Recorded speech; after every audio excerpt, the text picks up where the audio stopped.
কোরআন শুনতে ভালো লাগে না খারাপ লাগে?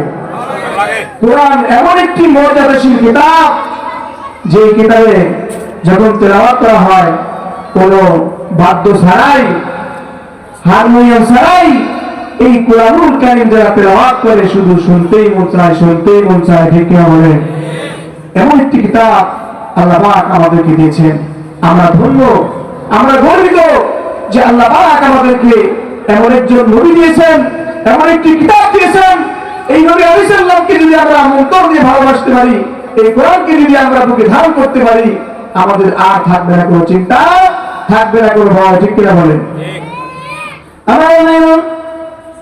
আল্লাহ তাআলা বলেন, কিতাবুন আফালা ইয়াতাদাব্বারুনাল কুরআনা ওয়ালাউ কানা মিন ইনদি গায়রিল্লাহি লাওয়াজাদু ফীহি ইখতিলাফান কাসীরা। আল্লাহ তাআলা বলেন, তবে কি তোমরা এই কোরআন সম্পর্কে চিন্তা গবেষণা করবে না? ও বান্দা, এই কোরআন আমি তোমাদেরকে দিলাম, এই কোরআন সম্পর্কে তোমরা একটু চিন্তা গবেষণা করবে না। অথচ এই কোরআন যদি আমি আল্লাহ তাআলা অন্য কারো পক্ষে থেকে নাযিল করতাম, ও বান্দা শোনো, তাহলে এই কোরআনে তারা গরমিল করতো। ঠিক কিনা বলে? গরমিল করতো। এই কোরআন যদি আল্লাহ পাকের পক্ষ থেকে না আসতো, আল্লাহ পাক যদি অন্য কারো পক্ষ থেকে যদি এই কোরআনকে নাযিল করে দিত, তাহলে এই কোরআনে তারা নিজেরাই নিজের মতবাদ তৈরি করত, নিজেরাই আইন বানাইত, নিজেরাই কোরআনের আয়াত তারা উল্টা পাল্টা করে বানিয়ে বানিয়ে সেই আইনগুলো গ্রামে, পাড়ায়, মহল্লায়, সমাজে, রাষ্ট্রে একটা অশ্লীল। কানে শোনার জন্য দুটি কান দিয়েছেন, দুটি পা দিয়েছেন। আমার মতো আপনার মতো রাস্তাঘাটে বের হয়ে দেখা যায় যে অনেক অন্ধ, অনেক ন্যাংরা তারা রাস্তায় পড়ে আছে। তাদের তুলনায় আল্লাহ পাক আমাদেরকে সুস্থ রেখেছেন। সুস্থ অবস্থায় আল্লাহ পাকের কোরআন শোনার জন্য আমরা এই জান্নাতের বাগানে আসতে পেরে খুশি না বেজার? সম্মানিত হাজিরিন, সব সময় আমরা আল্লাহ পাকের প্রশংসা করব, যিনি আমাদেরকে হায়াত দিয়েছেন, যিনি আমাদেরকে রিজিকের ব্যবস্থা করে দিয়েছেন, যিনি আমাদেরকে নিঃশ্বাস নেওয়ার জন্য অক্সিজেন ব্যবস্থা করে দিয়েছেন। সেই আল্লাহ পাকের হুকুম আহকাম মানার প্রয়োজন আছে না নাই? আমরা যদি আল্লাহ পাকের হুকুম আহকাম সঠিকভাবে পালন করতে পারি, আল্লাহ পাকের বিধান যদি আমরা মানতে পারি, আল্লাহ পাকের কোরআন এবং হাদিস অনুযায়ী যদি আমরা আমল করতে পারি, তাহলে আল্লাহ পাক আমাদেরকে দুনিয়ার মধ্যেও সম্মানী ব্যক্তি বানিয়ে দিবেন, রিজিকের অভাব দূর করে দিবেন, মান সম্মান ইজ্জত বাড়িয়ে দিবেন এবং পরকালে আপনাকে জান্নাতে মেহমান বানিয়ে জান্নাতে ঢুকিয়ে দিবেন। সুবহানাল্লাহ। তাহলে আমাদের আল্লাহ পাকের হুকুম আহকাম মানার দরকার আছে না? আজকে আমরা আল্লাহর হুকুম মানতে চাই না। মুখে বলি নবীকে ভালোবাসি, রাসূলকে ভালোবাসি, কিন্তু দেখা যাচ্ছে আমরা আসলে অন্তর দিয়ে রাসূলকে ভালোবাসি না। তাহলে নবী সাল্লাল্লাহু আলাইহি ওয়াসাল্লাম আমাদেরকে কিভাবে সেই পরকালে আমাদের জন্য সুপারিশ করে? নবীর সুপারিশের দরকার আছে না? সম্মানিত হাজিরিন, আল্লাহ রাব্বুল আলামিন পবিত্র কোরআনুল কারীমের মধ্যে বলে দিয়েছেন, কুল ইন কুনতুম তুহিব্বুনাল্লাহ ফাত্তাবিউনি ইউহিব্বুকুমুল্লাহু ওয়া ইয়াগফির লাকুম যুনুবাকুম ওয়াল্লাহু গফুরুর রহিম। হাজিরিন, আল্লাহ রাব্বুল আলামিন তিনি বলে দিলেন, রাসূল গো, আপনি আপনার উম্মতদেরকে জানিয়ে দেন, আপনি আপনার উম্মতদেরকে জানিয়ে দেন, যারা আমাকে ভালোবাসতে চায়, আমাকে পেতে চায়, আমার সাথে দিদার লাভ করতে চায় নবী, তাদেরকে জানিয়ে দেন ও নবী, তারা যেন আপনাকে ভালোবাসে, আপনার ইত্তিবা করে। আর নবীকে যে ব্যক্তি অন্তর দিয়ে ভালোবাসবে, মহব্বত করবে, আল্লাহ রাব্বুল আলামিন বলছেন, আমি আল্লাহ রাব্বুল আলামিন ওই বান্দার জীবনের সমস্ত গুনাহ খাতাগুলো মাফ করে দিব। সুবহানাল্লাহ বলে। আমার ভাইরা, মালিককে যদি ভালোবাসতে পারি, মালিকের মন যদি আমরা জয় করতে পারি, তাহলে আমাদের কোনো চিন্তা থাকবে না, কোনো ভয় থাকবে না। আল্লাহ বলেন, ওয়ালা তাহিনু ওয়ালা তাহজানু ওয়া আনতুমুল আ'লাউনা ইন কুনতুম মুমিনিন।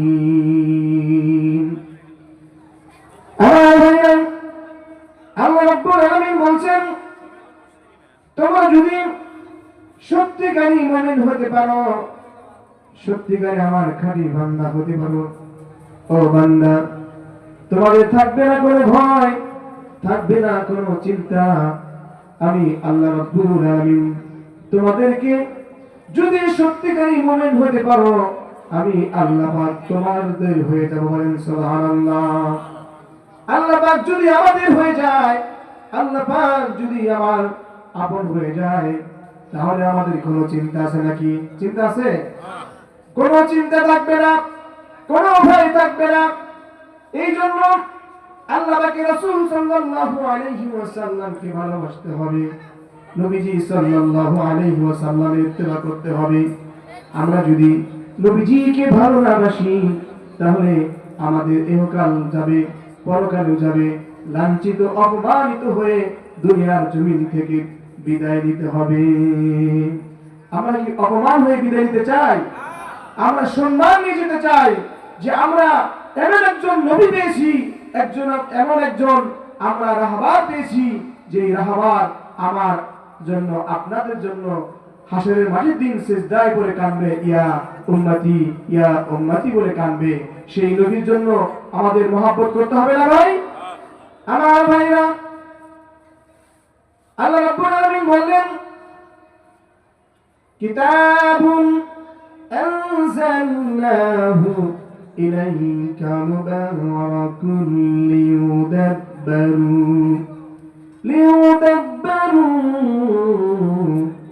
আয়াতিহি ওয়া লিয়াতাযাক্কারা উলুল আলবাব। আল্লাহ রাব্বুল আলামিন বলছেন, ও নবী, হে রাসূল, আপনি আপনার উম্মতদেরকে জানিয়ে দেন, এই কোরআন হচ্ছে একটি কল্যাণ ও সৌভাগ্য বৃদ্ধি করার কিতাব। এই কিতাব আমি আল্লাহ রাব্বুল আলামিন আপনার জন্য এবং সকল মানুষের জন্য এই দুনিয়ার জমিনে অবতীর্ণ করেছি। ও বান্দা, তোমরা কে কোথায় আছো? তোমরা এই কোরআনের সাথে সম্পর্ক করো, কোরআনের সাথে তোমরা, এই কোরআন দিয়ে তোমরা তোমাদের জীবনকে গঠন করো। আর যারা জ্ঞানী, যারা বুদ্ধিমান, তারা এই কোরআন থেকে শিক্ষা অর্জন করে তারা পরকালের জন্য নাজাতের উসিলা হয়ে যায়। আর যে ব্যক্তি কোরআন কারীমের সাথে সম্পর্ক রাখবে, কোরআনের সাথে ভালোবাসা রাখবে, কোরআনকে মহব্বত করবে, আল্লাহ রাব্বুল আলামিন বলেছেন, ওই বান্দা আমার হয়ে যায়। তারা ইহকালীন জ্ঞান লাভ করে এবং পরকালীন মুক্তি লাভ করে। আমার ভাইরা, আল্লাহ রাব্বুল আলামিন আমাদের জন্য কোরআন একটি কিতাব পাঠিয়ে দিয়েছেন। সেই কিতাব আমাদের পড়ার দরকার আছে না নাই? আমার ভাইরা, এই কোরআনুল কারীমকে যারা অবহেলা করে, এই কোরআনুল কারীমকে যারা অবিশ্বাস করে, তারা তাহলে মুসলমান আছে কিনা বলেন? মুসলমান নামে কলঙ্ক, ঠিক কিনা বলেন? আমাদের মধ্যে অনেক মুসলমান আছে, তারা নামধারী মুসলমান, তারা বলে কোরআন পড়ে কি লাভ, রাসূলকে ভালোবেসে কি লাভ। আহারে, ওই সমস্ত ভাইদেরকে আমি বলবো, তোমরা তো কোরআনের স্পর্শ আসো নাই, রাসূলের হাদিসের বাণী তোমরা শেখো নাই, না শেখার কারণে আজকে তোমরা এইভাবে উল্টা পাল্টা কথা বলতেছো, ঠিক কিনা বলেন? আমার ভাইরা, কিছুদিন আগে আপনাদের জানা আছে, এই ব্যাপার নিয়ে সারা বাংলাদেশে আমরা মিছিল করেছিলাম এবং প্রতিবাদ করেছিলাম। ঢাকা নর্থ বিশ্ববিদ্যালয় এক ইউনিভার্সিটির ছাত্র একজন হিন্দু এই কোরআনুল কারীমকে নিয়ে অপমানিত করেছিল। আপনাদের জানা আছে না?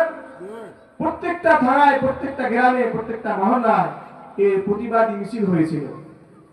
কিন্তু দেখা গেছে আজকে আমরা যারা ক্ষমতার চেয়ারে বসে আছি, পরবর্তী সময় দেখা গেল ওই ব্যক্তিকে পাগল আখ্যাই দিয়ে পাগল বলে তাকে বাঁচিয়ে দিয়েছে। এখন পর্যন্ত তার বিচার হয় নাই। হয়েছে বিচার? আমার ভাইরা, কোরআনকে অপমান করলে বিচার হয় না, রাসূলকে অপমান করলে বিচার হয় না। অথচ যদি এলাকার কোনো নেত্রীও, কোনো নেতাকে যদি অপমান করা হয়, অথবা সরকার প্রধানের কোনো মানুষকে যদি অপমান করা হয়, দেখা যায় হয় তাকে হাতে হ্যান্ডকাপ করতে হয়, অথবা তাকে পুরস্কার ভয় দিয়ে মারা হয়, ঠিক কিনা বলেন? এরকম তো হয় নাই? হয়েছে। আমরা এই মাহফিল থেকে, এই কোরআনের তাফসীর থেকে জানিয়ে দিতে চাই, যে সমস্ত নাস্তিকরা এই কোরআনকে অপমান করে, রাসূলকে অপমান করে, আমরা তাদেরকে ফাঁসির কাস্টে ঝুলিয়ে রাস্তায় পিটিয়ে তাকে মারতে চাই, ঠিক কিনা বলেন? আমার ভাইরা, এই জন্য কোরআনুল কারীমকে আমাদের ভালোবাসতে হবে, কোরআনুল কারীমের সাথে আমাদের সম্পর্ক রাখতে হবে। আল্লাহ তাআলা অন্যত্র আয়াতে বলতেছেন, আফালা ইয়াতাদাব্বারুনাল কুরআনা ওয়ালাউ কানা মিন ইনদি গায়রিল্লাহি লাওয়াজাদু ফীহি ইখতিলাফান কাসীরা। আল্লাহু আকবার। কোরআন শুনতে ভালো লাগে না খারাপ লাগে?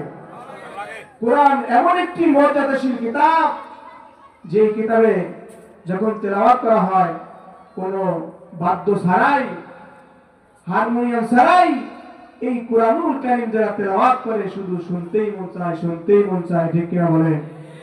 এমন একটি কিতাব আল্লাহ পাক আমাদেরকে দিয়েছেন। আমরা ধন্য, আমরা গর্বিত যে আল্লাহ পাক আমাদেরকে এমন একজন নবী দিয়েছেন, এমন একটি কিতাব দিয়েছেন।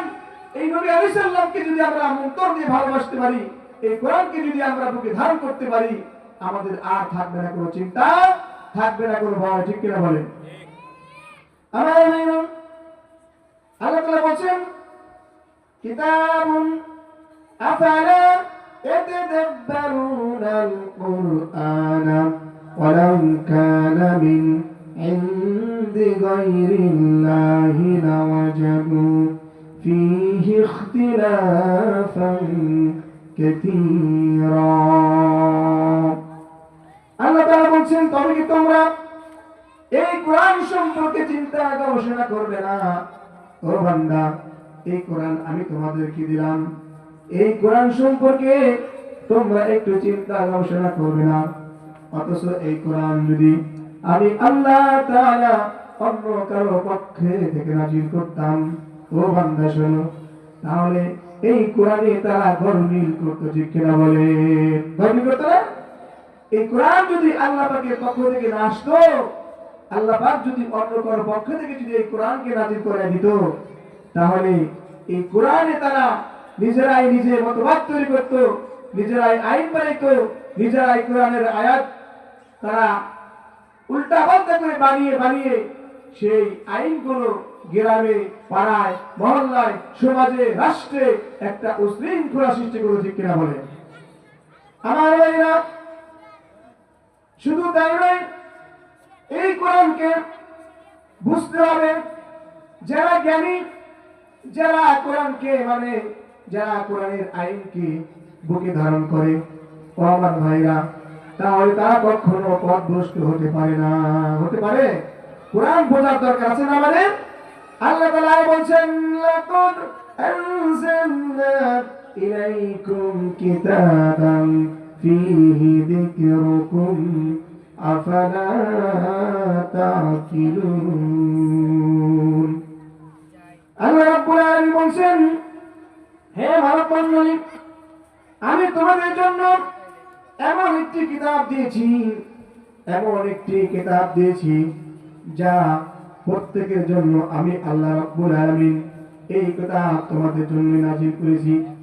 অতএব তোমরা এই কোরআনের আয়াত থেকে, এই কোরআন থেকে তোমাদের জীবনকে পরিচালিত করো, তোমাদের জীবনকে পরিচালিত করো। শুধু তাই নয়, ও বান্দা, আমি তোমাদেরকে বিবেক দিয়েছি, জ্ঞান দিয়েছি, বুদ্ধি দিয়েছি। আর এই জ্ঞান, বিবেক, বুদ্ধি গুলো কাজে লাগিয়ে প্রকৃত সত্য কোনটি তোমরা কি তা অবলব্ধি করবে না? আমি তোমাদের জ্ঞান দিলাম, বিবেক দিলাম, আমার বুঝে আসে না তোমরা কেন তোমরা উল্টা পাল্টা চলাফেরা করো? তোমরা কেন দিন থেকে সরে গিয়েছো?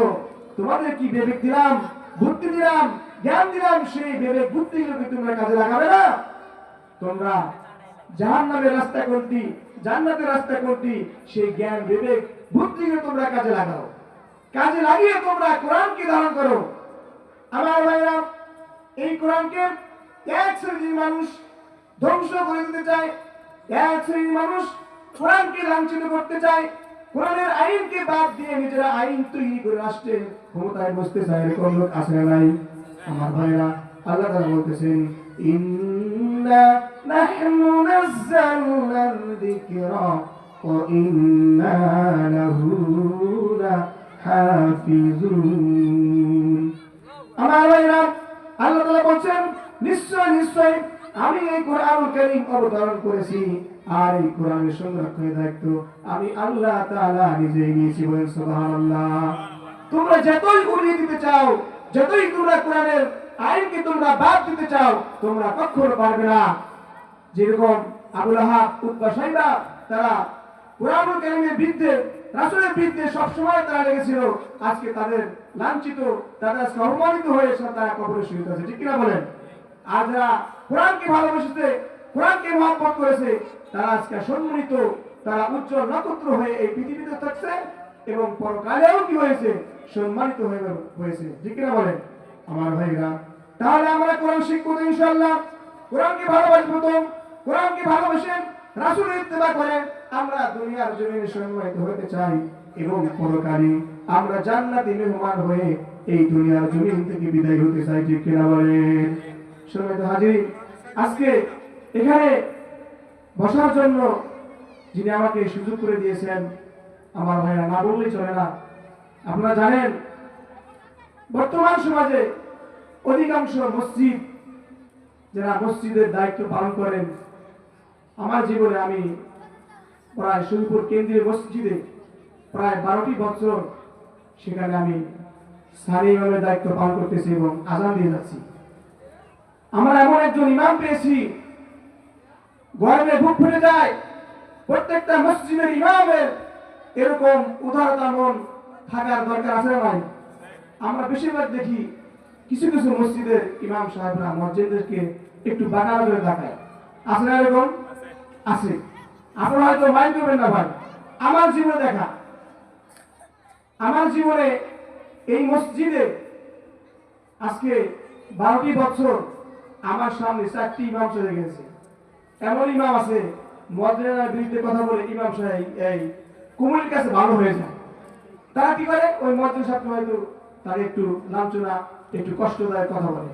কিন্তু আমরা এমন একজন শরীফের গর্ব, কারিগরের গর্ব, আজকে এমন একজন আমরা ইমাম পেয়েছি, আপনারা বুঝতে পারবেন না, হুজুরের কাছে না গেলে বুঝতে পারবেন না হুজুরের কত বড় মন। আজকে তিনি আমাকে এখানে পাঠিয়েছেন, যেখানে মাহফিলের দাওয়াত হোক, হুজুর আমাকে, আমার জন্য একটু স্পেশালি বলে থাকেন যে আমার এই ছাত্রকে একটু সুযোগ করে দিয়ে। আজকে আমি এখানে সুযোগ পেতাম না। আমি হযরতের জন্য, আমার উস্তাদের জন্য আপনারা দোয়া করবেন। আমি হুজুরের ছাত্র হয়ে থাকতে চাই এবং হুজুরের খেদমত করতে চাই। আপনারা দোয়া করবেন আল্লাহ পাক যেন হুজুরকে নেক হায়াত দান করেন, হুজুরকে যেন আল্লাহ তাআলা সার্বক্ষণিক যেহেতু ইলমের খেদমত করেন, কোরআন হাদিসের খেদমত করেন, আল্লাহ পাক যেন আমার হুজুরকে আল্লাহ তাআলা নেক হায়াত দান করেন এবং সর্বপ্রকার বালা মুসিবত থেকে আল্লাহ তাআলা হেফাজত করেন। আমি হুজুরের কাছে দোয়া চাচ্ছি, আপনি আমাকে এখানে পাঠিয়েছেন, আলহামদুলিল্লাহ আমি আপনাকে ধন্যবাদ জানাচ্ছি। হুজুর আপনি আমার জন্য দোয়া করবেন, আল্লাহ পাক যেন কোরআন এবং হাদিসের ইলম যেন সারা পৃথিবীতে ছড়িয়ে দিতে পারি এবং দেশ বিদেশে ভ্রমণ করে যেন কোরআন হাদিস থেকে যেন আলোচনা করতে পারি, সেই দোয়াটুকু আমি আপনাকে চাচ্ছি। আল্লাহ পাক আমাকে যেন কোরআন হাদিসের কথা বলার তৌফিক দান করেন।